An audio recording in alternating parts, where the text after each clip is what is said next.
ಬಂಧುಗಳೇ ನಮಸ್ಕಾರ, ಹೇಗಿದ್ದೀರಿ ನೀವೆಲ್ಲರೂ? ನಾನು ಸುಬ್ರಹ್ಮಣ್ಯ ಎಸ್ ಹಂಡಿಗೆ. ಬಂಧುಗಳೇ, ಇತ್ತೀಚೆಗೆ ಗುಜರಾತ್ನಲ್ಲಿ ನಡೆದಂತ ಅತಿ ದೊಡ್ಡ ಕಾರ್ಯಾಚರಣೆ ಇಡೀ ದೇಶದ ಗಮನ ಸೆಳೆಯಿತು. ಅದಕ್ಕೆ ಸಂಬಂಧಪಟ್ಟಂತ ವಿಡಿಯೋ ಕೂಡ ವೈರಲ್ ಆಗಿತ್ತು. ಆ ಕಾರ್ಯಾಚರಣೆ ಅಂದ್ರೆ ಗುಜರಾತ್ನ ಅಹಮದಾಬಾದ್ನ ಚಂದೋಲಾ ಕೆರೆ ಅಥವಾ ಆ ಪ್ರದೇಶದಲ್ಲಿ ಸಾಕಷ್ಟು ಬಾಂಗ್ಲಾ ವಲಸಿಗರು 10 ವರ್ಷಗಳಿಂದ ವಾಸ ಮಾಡ್ತಾ ಇದ್ರು. ಇದ್ದಕ್ಕಿದ್ದ ಹಾಗೆ ಇತ್ತೀಚೆಗೆ ಬುಲ್ಡೋಜರ್ನ ನುಗ್ಗಿಸಲಾಯಿತು, ಎಲ್ಲವನ್ನೂ ಕೂಡ ಧ್ವಂಸಗೊಳಿಸಲಾಯಿತು. ಬರೋಬ್ಬರಿ 6500 ಮಂದಿಯನ್ನ ವಶಕ್ಕೆ ತೆಗೆದುಕೊಳ್ಳಲಾಯಿತು. ಸದ್ಯ ಅವರ ಗಡೀಪಾರು ಪ್ರಕ್ರಿಯೆ ನಡೀತಾ ಇದೆ. ಇದೀಗ ಆ ಕಾರ್ಯಾಚರಣೆ ಇತ್ತಲ್ಲ, ಗುಜರಾತ್ ನಡೆದಂತ ಕಾರ್ಯಾಚರಣೆ, ಅದನ್ನ ಇಡೀ ದೇಶಾದ್ಯಂತ ವಿಸ್ತರಣೆ ಮಾಡಲಾಗ್ತಾ ಇದೆ. ಪ್ರತಿ ರಾಜ್ಯ ಹಾಗೆ ಕೇಂದ್ರಾಡಳಿತ ಪ್ರದೇಶಗಳಿಗೆ ಸೂಚನೆಯನ್ನ ಕೊಡಲಾಗಿದೆ. 30 ದಿನಗಳ ಒಳಗಾಗಿ ಈ ಪ್ರಕ್ರಿಯೆಯನ್ನ ಮುಗಿಸಬೇಕು ಅಂತ. ಈ ಮೂಲಕ ದೇಶದ ಇತಿಹಾಸದಲ್ಲೇ ಪ್ರಪ್ರಥಮ ಬಾರಿಗೆ ಎನ್ನುವಂತೆ ಅತಿ ದೊಡ್ಡ ಕಾರ್ಯಾಚರಣೆ ಅಥವಾ ಅಕ್ರಮ ವಲಸಿಗರ ಗಡೀಪಾರು ಪ್ರಕ್ರಿಯೆ ನಡೀತಾ ಇದೆ. ಅದಕ್ಕೆ ಸಂಬಂಧಪಟ್ಟ ಹಾಗೆ ಸಾಕಷ್ಟು ಬೆಳವಣಿಗೆ ಆಗ್ತಾ ಇದೆ. ಆ ವಿವರವನ್ನ ಗಮನಿಸ್ತಾ ಹೋಗೋಣ. ಬಂಧುಗಳೇ, ಈ ಅಕ್ರಮ ವಲಸಿಗರ ಬಗ್ಗೆ ಯಾವುದೇ ಕಾರಣಕ್ಕೂ ದಯೆಯನ್ನ ತೋರಿಸಲೇಬಾರದು. ಯಾಕಂದ್ರೆ ಇತ್ತೀಚೆಗೆ ನಮ್ಮ ರಾಜ್ಯದ ಉದಾಹರಣೆಯನ್ನೇ ತೆಗೆದುಕೊಳ್ಳೋದಾದ್ರೆ, ಇಲ್ಲಿ ನಡೆಯುವಂತಹ ದರೋಡೆ, ಕಳ್ಳತನ, ಕೊಲೆ ಪ್ರಕರಣ, ವೇಶ್ಯಾವಾಟಿಕೆ ಅಥವಾ ಮಾನವ ಕಳ್ಳ ಸಾಗಾಣಿಕೆ, ಡ್ರಗ್ಸ್, ಇದೆಲ್ಲದರಲ್ಲೂ ಕೂಡ ಈ ಅಕ್ರಮ ವಲಸಿಗರ ಪಾತ್ರ ಇದೆ. ಅದಕ್ಕೆ ಪ್ರಮುಖ ಕಾರಣ ಅಂದ್ರೆ ಅವರಿಗೆ ಈ ನೆಲದ ಮೇಲೆ ಪ್ರೀತಿ ಇಲ್ಲ, ದೇಶದ ಬಗ್ಗೆ ಅಭಿಮಾನ ಇಲ್ಲ, ಅದಕ್ಕೂ ಮೀರಿ ಕಾನೂನಿನ ಬಗ್ಗೆ ಯಾವುದೇ ಆತಂಕವೂ ಕೂಡ ಇರೋದಿಲ್ಲ. ಹೀಗಾಗಿ ಯಾವೆಲ್ಲ ಕ್ರಿಮಿನಲ್ ಚಟುವಟಿಕೆಗಳನ್ನ ಮಾಡಬಹುದೋ ಅದೆಲ್ಲವನ್ನೂ ಕೂಡ ಮಾಡ್ತಾರೆ. ಈ ದೇಶ ಅಥವಾ ರಾಜ್ಯ ಅಥವಾ ಒಂದಷ್ಟು ಪ್ರದೇಶಗಳ ಇದನ್ನೆಲ್ಲವನ್ನೂ ಕೂಡ ಕಂಪ್ಲೀಟ್ ಹಾಳು ಮಾಡುವಂತ ಕೆಲಸವನ್ನ ಮಾಡ್ತಾರೆ. ಈ ಕಾರಣಕ್ಕಾಗಿ ಅವ್ರ ಮೇಲೆ ಯಾವುದೇ ಕಾರಣಕ್ಕೂ ದಯೆಯನ್ನು ತೋರಿಸಲೇಬಾರದು. ಇನ್ನೊಂದು ಉದಾಹರಣೆಯನ್ನು ಕೊಡೋದಾದ್ರೆ, ನಮ್ಮ ಈ ಹಾಸನ, ಚಿಕ್ಕಮಗಳೂರು, ಕೊಡಗು ಭಾಗದಲ್ಲಿ ಈ ಕಾಫಿ ಎಸ್ಟೇಟ್ಗಳಿದ್ದಾವಲ್ಲ, ಅಲ್ಲಿ ಕೆಲಸ ಮಾಡುವಂತ ಬಹುತೇಕ ಕಾರ್ಮಿಕರು ಈ ಅಕ್ರಮ ವಲಸಿಗರೇ. ನಾವು ಈಶಾನ್ಯ ರಾಜ್ಯದಿಂದ ಬಂದಿದ್ದೀವಿ ಅಂತ ಹೇಳಿಕೊಂಡು ಬಾಂಗ್ಲಾದೇಶದಿಂದ ನುಸುಳಿ ಬಂದಂಥವರು ಅಲ್ಲಿ ಕೆಲಸವನ್ನ ಮಾಡ್ತಾ ಇದ್ದಾರೆ. ಆರಂಭದಲ್ಲಿ ಮಾಲೀಕರಿಗೆ ಹಾಗೆ ಸ್ಥಳೀಯರಿಗೆ ನಿಷ್ಠರಾಗಿ ಇರ್ತಾರೆ. ಬರ್ತಾ ಬರ್ತಾ ಬಾಲ ಬಿಚ್ಚೋದಕ್ಕೆ ಶುರು ಮಾಡ್ಕೊಂಡು ಬಿಡ್ತಾರೆ. ಅಲ್ಲಿನ ಸ್ಥಳೀಯರ ಅವಕಾಶವನ್ನ ಕಿತ್ಕೊಳ್ತಾರೆ. ಅಷ್ಟು ಮಾತ್ರ ಅಲ್ಲ, ಸ್ಥಳೀಯರ ಮೇಲೆ ದಬ್ಬಾಳಿಕೆ ಮಾಡೋದಕ್ಕೆ ಶುರು ಮಾಡ್ಕೊಳ್ತಾರೆ. ಇತ್ತೀಚೆಗೆ ಒಂದಷ್ಟು ವಿಡಿಯೋಗಳನ್ನ ನೀವೆಲ್ಲರೂ ಕೂಡ ಗಮನಿಸಿರಬಹುದು. ಈ ಕೊಡಗು ಭಾಗದಲ್ಲಿ ಸ್ಥಳೀಯರ ಮೇಲೆ ದಬ್ಬಾಳಿಕೆ, ಸ್ಥಳೀಯರ ಮೇಲೆ ಹಲ್ಲೆ, ಅವನ ಅವಾಚ್ಯ ಪದಗಳನ್ನ ನಿಂದಿಸೋದು, ಅವ್ರಿಗೆ ನಿರಂತರವಾಗಿ ಹಿಂಸೆ ಕೊಡೋದು, ಇಂಥದೆಲ್ಲವನ್ನು ಕೂಡ ಮಾಡೋದಕ್ಕೆ ಶುರು ಮಾಡ್ಕೊಂಡಿದ್ದಾರೆ. ಇಂಥವರಿಗೆ ನಮ್ಮ ದೇಶದಲ್ಲಿ ಅವಕಾಶವನ್ನು ಮಾಡಿಕೊಡ್ಬೇಕಾ ಅಥವಾ ನಮ್ಮ ದೇಶದಲ್ಲಿ ಅವರಿಗೆ ಬದುಕೋದಿಕ್ಕೆ ಒಂದು ವ್ಯವಸ್ಥೆಯನ್ನ ಮಾಡಬೇಕಾ? ಸಾಧ್ಯವೇ ಇಲ್ಲ. ಅವರನ್ನ ಗಡೀಪಾರು ಮಾಡಲೇಬೇಕಾಗತ್ತೆ. ಸದ್ಯ ಅಂಥದ್ದೊಂದು ಪ್ರಕ್ರಿಯೆ ನಡೀತಾ ಇದೆ. ಹಾಗಾದ್ರೆ ದಿಢೀರಂತೆ ಈ ಕಾರ್ಯಾಚರಣೆ ನಡೆಸ್ತಾ ಇರೋದು ಯಾಕೆ ಎನ್ನುವಂತ ವಿವರವನ್ನ ಗಮನಿಸ್ತಾ ಹೋಗೋದಾದ್ರೆ, ಪಹಲ್ಗಮ್ ದಾಳಿಯಾಯಿತು. 26 ಅಮಾಯಕರು ಆ ಸಂದರ್ಭದಲ್ಲಿ ಪ್ರಾಣವನ್ನ ಕಳ್ಕೊಂಡ್ರು. ಅದಾದ ಬಳಿಕ ಮೊದಲು ಮಾಡಿದಂತ ಕೆಲಸ ಅಂದ್ರೆ, ಪಾಕಿಸ್ತಾನದಿಂದ ಭಾರತಕ್ಕೆ ಬಂದು ಯಾರ್ಯಾರು ಅಕ್ರಮವಾಗಿ ವಾಸ ಮಾಡ್ತಿದ್ದಾರೋ ಅವರನ್ನ ವಾಪಸ್ ಕಳಿಸುವಂತ ಕೆಲಸ. ವೀಸಾ ಪಡೆದು ಬಂದಂತವರು ವೀಸಾ ಅವಧಿ ಮುಗಿದ ಬಳಿಕವೂ ಕೂಡ ಇಲ್ಲಿ ವಾಸ ಮಾಡ್ತಾ ಇದ್ರು. ಎಷ್ಟೋ ಜನರಿಗೆ ಇಲ್ಲಿನ ಆಧಾರ್ ಕಾರ್ಡ್ ಸಿಕ್ಕಿದೆ, ವೋಟರ್ ಐಡಿ ಸಿಕ್ಕಿದೆ, BPL ಕಾರ್ಡು, APL ಕಾರ್ಡು, ಇನ್ನು ಸ್ಥಳೀಯವಾಗಿ ಏನೇನೆಲ್ಲ ಕೊಡ್ತಾರೆ ಅದೆಲ್ಲವನ್ನೂ ಕೂಡ ಪಡ್ಕೊಂಡಿದ್ದಾರೆ. ಎಷ್ಟೋ ಜನ ತಮ್ಮ ದೇಶ ಪಾಕಿಸ್ತಾನವನ್ನ ಮರೆತು ಬಿಟ್ಟಿದ್ದಾರೆ. ನಾವು ಭಾರತದವರೇ ಎನ್ನುವ ರೀತಿಯಲ್ಲಿ ವಾಸ ಮಾಡ್ತಿದ್ದಾರೆ. ಅಂದ್ರೆ ಭಾರತದವರೇ ಅಂದ್ರೆ ನೆಲ ಮಾತ್ರ ಭಾರತ, ಮನಸ್ಸಲ್ಲಿ ಯಾವತ್ತೂ ಕೂಡ ಅವರಿಗೆ ಭಾರತ ಇರೋದಕ್ಕೆ ಸಾಧ್ಯವೇ ಇಲ್ಲ. ಆ ರೀತಿಯಾಗಿ ಇಲ್ಲಿ ವಾಸವನ್ನ ಮಾಡ್ತಾ ಇದ್ರು. ಅದರಲ್ಲಿ ಸಾಕಷ್ಟು ಮಂದಿಯನ್ನ ಈಗಾಗಲೇ ಪಾಕಿಸ್ತಾನಕ್ಕೆ ವಾಪಸ್ ಕಳಿಸಲಾಗಿದೆ. ಇನ್ನೊಂದಷ್ಟು ಮಂದಿ ಕಣ್ತಪ್ಪಿಸಿ ಈ ಕ್ಷಣಕ್ಕೂ ಕೂಡ ಇಲ್ಲಿ ವಾಸ ಮಾಡ್ತಾ ಇದ್ದಾರೆ.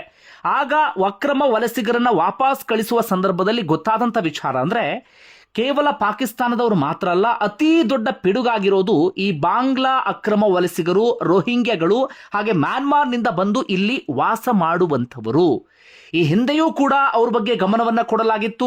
ಆಗಾಗ ಅವರ ಗಡೀಪಾರು ಪ್ರಕ್ರಿಯೆ ಅಂತದೆಲ್ಲವನ್ನೂ ಕೂಡ ಮಾಡಲಾಗಿತ್ತು. ಆದರೆ ದೊಡ್ಡ ಮಟ್ಟಿಗಿನ ಕಾರ್ಯಾಚರಣೆ ನಡೆದಿರಲಿಲ್ಲ. ಆದ್ರೆ ಆಗ ಕೇಂದ್ರ ಗೃಹ ಸಚಿವಾಲಯ ಒಂದು ನಿರ್ಧಾರಕ್ಕೆ ಬರುತ್ತೆ.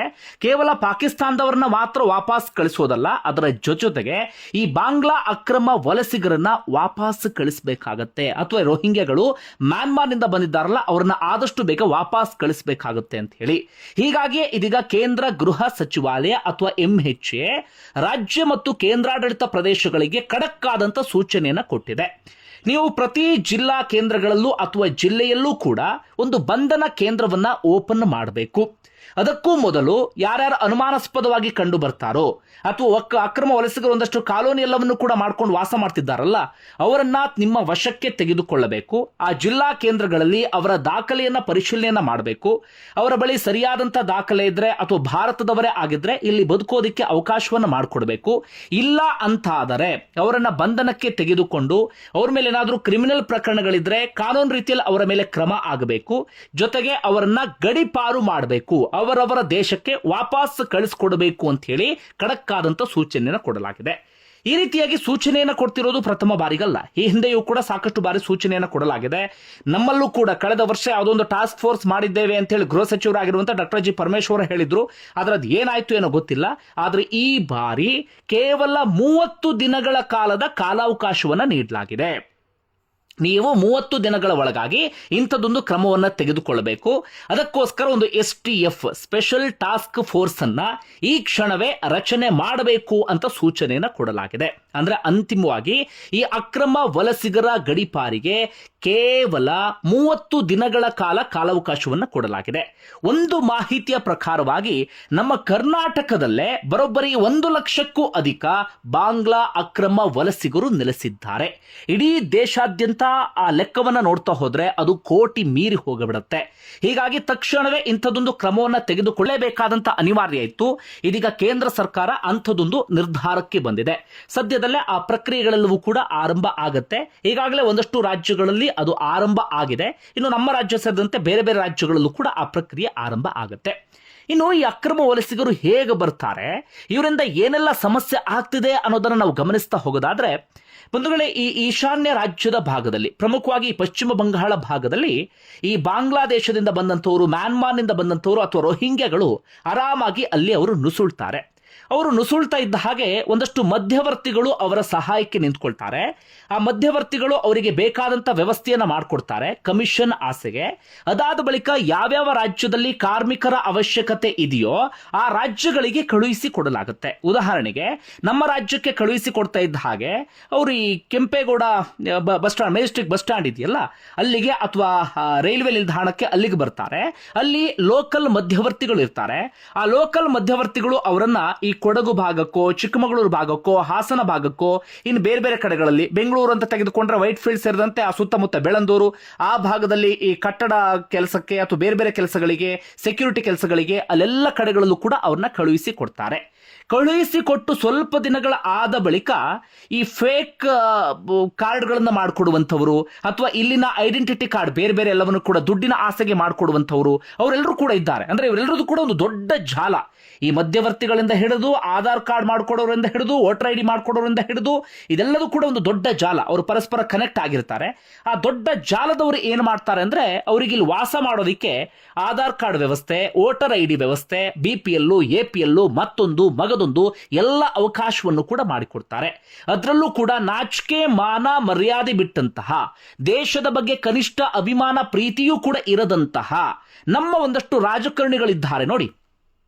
ಬೆಂಗಳೂರಲ್ಲಿ ಒಂದಷ್ಟು ಜನ ಇದ್ದಾರೆ. ನೀವು ಯಾರ್ಯಾರು ಅಂತ ಅನ್ಸುತ್ತೆ ಅವ್ರನ್ನ ಕಮೆಂಟ್ ಬಾಕ್ಸ್ ಅಲ್ಲಿ ಮೆನ್ಷನ್ ಮಾಡಿ. ನಾನು ಹೆಸರನ್ನ ಹೇಳೋದಿಕ್ಕೆ ಹೋಗೋದಿಲ್ಲ. ಬಹಳ ಮಂದಿ ಇದ್ದಾರೆ. ಅದರಲ್ಲೂ ಕೂಡ ಒಬ್ಬರಂತೂ ಇತ್ತೀಚೆಗೆ ಬಹಳ ಸುದ್ದಿಯಲ್ಲಿ ಇದ್ದಂಥವರು. ಮೊದಲು ಕಾಂಗ್ರೆಸ್ನಲ್ಲಿ ಇದ್ದು ಈಗ BJPಗೆ ಹೋಗಿ ಅಲ್ಲಿ ಇತ್ತೀಚೆಗೆ ಬಹಳ ರಾದ್ಧಾಂತ ಅಂತದೆಲ್ಲವನ್ನೂ ಕೂಡ ಮಾಡ್ಕೊಳ್ತಾ ಇರುವಂಥವ್ರು.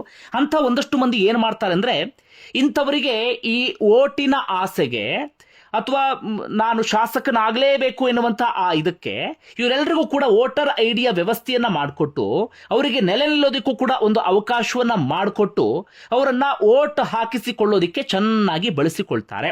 ಹೀಗಾಗಿ ಹೀಗೆ ಅಕ್ರಮವಾಗಿ ಬಂದಂಥವ್ರು ಇಲ್ಲಿ ಕೊಬ್ಬಿ ಹೋಗೋದಿಕ್ಕೆ ಶುರು ಮಾಡ್ಕೊಳ್ತಾರೆ. ಯಾಕಂದ್ರೆ ರಾಜಕಾರಣಿಗಳ ಬೆಂಬಲ ಇರುತ್ತೆ, ಅಥವಾ ಲೋಕಲ್ ಸ್ಥಳೀಯವಾಗಿ ಕಾರ್ಪೊರೇಟರ್ಗಳು ಮತ್ತೊಬ್ಬರು ಮಗದೊಬ್ಬರು ಅವರ ಬೆಂಬಲವೂ ಕೂಡ ಇರುತ್ತೆ. ಹೀಗಾಗಿ ಆರಾಮಾಗಿ ಅವರು ಕೊಬ್ಬೋದಿಕ್ಕೆ ಶುರು ಮಾಡ್ಕೊಂಡು ಬಿಡ್ತಾರೆ. ಆರಂಭದಲ್ಲಿ ಚೆನ್ನಾಗಿರ್ತಾರೆ ಸ್ಥಳೀಯರ ಜೊತೆಗೆ, ಬರ್ತಾ ಬರ್ತಾ ಸ್ಥಳೀಯರ ಮೇಲೆ ದಬ್ಬಾಳಿಕೆ ಮಾಡೋದಕ್ಕೆ ಶುರು ಮಾಡ್ಕೊಳ್ತಾರೆ. ಅವರ ಜಾಗವನ್ನ ಆವರಿಸಿಕೊಳ್ಳೋದಿಕ್ಕೆ ಅಥವಾ ಆಕ್ರಮಿಸಿಕೊಳ್ಳೋಕೆ ಶುರು ಮಾಡ್ಕೊಳ್ತಾರೆ. ಅವರ ಕೆಲಸದ ಅವಕಾಶವನ್ನು ಕೂಡ ಇವರು ಕಿತ್ಕೊಳ್ಳೋಕೆ ಶುರು ಮಾಡ್ಕೊಳ್ತಾರೆ. ಕಡಿಮೆ ದುಡ್ಡಿಗೆ ಕಾರ್ಮಿಕರು ಸಿಗುವಂತ ಕಾರಣಕ್ಕಾಗಿ ಬಹುತೇಕರು ಇವರನ್ನೇ ಬಳಸ್ಕೊಳ್ತಾರೆ. ಇನ್ನು ಈ ಮಲೆನಾಡು ಭಾಗದಲ್ಲಿ ಇದ್ದಾರಲ್ಲ, ತುಂಬಾ ಜನ ಅಂದ್ಕೊಂಡಿದ್ದಾರೆ ಅವರು ಅಸ್ಸಾಮಿಂದ ಬಂದಿದ್ದಾರೆ ಅಥವಾ ಈಶಾನ್ಯ ರಾಜ್ಯಗಳಿಂದ ಬಂದಿದ್ದಾರೆ ಅಂತ. ಒಂದಷ್ಟು ಮಂದಿ ಬಂದಿರಬಹುದು, ಆದ್ರೆ ಅದಕ್ಕೂ ಮೀರಿ ಅವರೆಲ್ಲರೂ ಕೂಡ ಅಕ್ರಮ ಬಾಂಗ್ಲಾದೇಶ ವಲಸಿಗರೇ. ಅವ್ರು ಹೇಳ್ಕೊಳ್ಳೋದು ನಾವು ಅಸ್ಸಾಮಿಂದ ಬಂದಿದ್ದೇವೆ, ನಾವು ಈಶಾನ್ಯ ರಾಜ್ಯಗಳಿಂದ ಬಂದಿದ್ದೇವೆ ಅಂತೇಳಿ ಅಲ್ಲ. ಅವರೆಲ್ಲರೂ ಕೂಡ ಬಾಂಗ್ಲಾದೇಶದಿಂದ ಅಕ್ರಮವಾಗಿ ನುಸುಳಿ ಬಂದಂಥವರು. ಬರ್ತಾ ಬರ್ತಾ ಆರಂಭದಲ್ಲಿ ಬರೀ ಕಾರ್ಮಿಕರಾಗಿ ಕೆಲಸವನ್ನ ಮಾಡ್ತಿರ್ತಾರೆ. ಅದಾದ ಬಳಿಕ ಈ ದುಡ್ಡಿನ ಆಸೆ ಶುರುವಾಗುತ್ತಲ್ಲ, ಆಗ ನಿಜವಾಗ್ಲೂ ಬಾಲ ಬಿಚ್ಚೋದಕ್ಕೆ ಶುರು ಮಾಡ್ಕೊಳ್ತಾರೆ.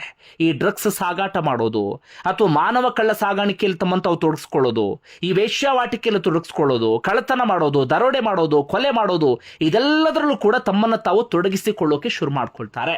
ಬರ್ತಾ ಬರ್ತಾ ಇಲ್ಲಿಯ ವಾತಾವರಣ, ಇಲ್ಲಿಯ ಪ್ರದೇಶದ ಒಂದು ಸೌಂದರ್ಯ ಇರುತ್ತಲ್ಲ, ಎಲ್ಲವನ್ನು ಕೂಡ ಹಾಳು ಮಾಡ ಹಾಕಿಬಿಡ್ತಾರೆ. ಸ್ಥಳೀಯರಿಗೆ ವಿಪರೀತ ಕಿರಿಕಿರಿ ಉಂಟು ಮಾಡಿಬಿಡ್ತಾರೆ. ಒಂದು ರೀತಿಯಲ್ಲಿ ಎಷ್ಟೋ ಜನರಿಗೆ ಇವರು ಬದುಕಿ ಸಾಕು ಸಾಕು ಅನ್ನೋ ಹಂಗೆ ಮಾಡಿಬಿಟ್ಟಿದ್ದಾರೆ. ಅವ್ರಿಗೆ ನಿರಂತರವಾಗಿ ಕಾಟ ಕೊಡೋದು, ಅವ್ರ ಮೇಲೆ ದಬ್ಬಾಳಿಕೆಯನ್ನು ಮಾಡೋದು, ಏನೇ ಮಾಡಿದ್ರು ಕೂಡ ನಮ್ಮನ್ನು ಏನೂ ಮಾಡ್ಕೊಳಕ್ಕಾಗೋದಿಲ್ಲ ಎನ್ನುವಂಥ ಮನಸ್ಥಿತಿಗೆ ಸಾಕಷ್ಟು ಜನ ಬಂದು ಬಿಟ್ಟಿದ್ದಾರೆ. ಅದರಲ್ಲೂ ಕೂಡ ಮಲೆನಾಡು ಭಾಗದಲ್ಲಂತೂ ಇತ್ತೀಚೆಗೆ, ನಮ್ಮ ರಾಜ್ಯ ಅಂತ ತಗೊಂಡ್ರೆ, ಬರೀ ನಮ್ಮ ರಾಜ್ಯದಲ್ಲ ಇಡೀ ದೇಶಾದ್ಯಂತ ಇವ್ರ ಸಮಸ್ಯೆ ಇದೆ. ನಮ್ಮ ರಾಜ್ಯ ಅಂತ ತಗೊಂಡ್ರೆ ಮಲೆನಾಡು ಭಾಗದಲ್ಲಂತೂ ಇವರ ಕಾಟ ವಿಪರೀತ ಎನ್ನುವ ಹಂತಕ್ಕೆ ಹೋಗಿಬಿಟ್ಟಿದೆ. ಏನೇ ಮಾಡಿದ್ರು ಎಸ್ಟೇಟ್ ಮಾಲೀಕರು ಮತ್ತೆ ಮತ್ತೆ ಇವರನ್ನೇ ಕರ್ಕೊಂಡು ಬಂದು ಕೆಲಸವನ್ನ ಮಾಡಿಸ್ತಾರೆ. ಸ್ಥಳೀಯರು ಸಿಗೋದಿಲ್ಲ ಅಥವಾ ಸ್ಥಳೀಯರ ಕೂಲಿ ಹೆಚ್ಚು ಎನ್ನುವಂಥ ಕಾರಣಕ್ಕಾಗಿ. ಆದರೆ ಇವರು ಆ ರೀತಿಯಾಗಿ ಬಂದಂಥವರು ಇಲ್ಲಿ ನಿರಂತರವಾಗಿ ಕಾಟ ಕೊಡೋದಕ್ಕೆ ಶುರು ಮಾಡ್ಕೊಳ್ತಾರೆ. ಎಷ್ಟೋ ಕಡೆಗಳಲ್ಲಿ ಇಂಥವರೇ ಜನಪ್ರತಿನಿಧಿಗಳಾಗಿ ಆಯ್ಕೆ ಆದರೂ ಕೂಡ ಅಚ್ಚರಿ ಇಲ್ಲ. ಬೆಂಗಳೂರಿನಲ್ಲಿ ಈ BBMP ಎಲೆಕ್ಷನ್ ಎಲ್ಲವೂ ಕೂಡ ನಡೆಯುತ್ತಲ್ಲ, ಅಂತ ಸಂದರ್ಭದಲ್ಲಿ ಜನಪ್ರತಿನಿಧಿಗಳಾಗಿ ಆಯ್ಕೆ ಆದರೂ ಕೂಡ ಅಚ್ಚರಿ ಇಲ್ಲ. ಹೀಗಾಗಿ ಇವರ ವಿರುದ್ಧ ಇದೀಗ ಕ್ರಮ ತೆಗೆದುಕೊಳ್ಳಲೇಬೇಕಾದಂಥ ಅನಿವಾರ್ಯತೆ ಇದೆ. ಈ ಕಾರಣಕ್ಕಾಗಿ ಸೂಚನೆಯನ್ನು ಕೊಡಲಾಗಿದೆ. ಅಂತಿಮವಾಗಿ BSF ಹಾಗೆ ಕರಾವಳಿ ಕಾವಲು ಪಡೆಗೆ ಇವರನ್ನ ಹಸ್ತಾಂತರ ಮಾಡಲಾಗುತ್ತೆ. ಅಲ್ಲಿಂದ ಅವರನ್ನ ಗಡಿಪಾರು ಮಾಡಲಾಗುತ್ತೆ. ಬಂಧುಗಳೇ, ನಿಮ್ಗೆ ಏನಿಸ್ತಿದೆ ಇದ್ರ ಬಗ್ಗೆ ಕಮೆಂಟ್ ಬಾಕ್ಸ್ ಅಲ್ಲಿ ಮೆನ್ಷನ್ ಮಾಡಿ. ಧನ್ಯವಾದ ವಿಡಿಯೋ ನೋಡಿದ್ದಕ್ಕಾಗಿ.